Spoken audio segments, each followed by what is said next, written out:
নমস্কাৰ ৰাইজ, কি খবৰ আপোনালোকৰ? তো আজি আমি খোজকাঢ়িবতো গ'লো, বাট বেছি খোজকাঢ়া নাই। 1 ঘণ্টামান খোজকাঢ়িছোঁ, খাই কেনে এতিয়া আহিলোঁ।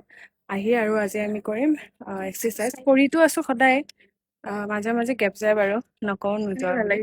মানে খোজকাঢ়ি অহাৰ পিছত, বেছিকৈ খোজকাঢ়াৰ পিছত আৰু গাটো বেয়া হৈ যায়, কাৰণে এক্সাৰচাইজটো বাদ দি দিওঁ। কাৰণ বেছি মানে দেহাটো যদি নোৱাৰে তেতিয়াহ'লে আপোনালোকে নকৰিব। তো সেইটোৱে কথা, ৰেষ্ট দিয়াটোও দৰকাৰ দেহাটোক, হয়নে নাই?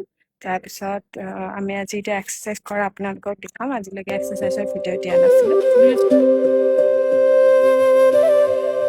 Seven times.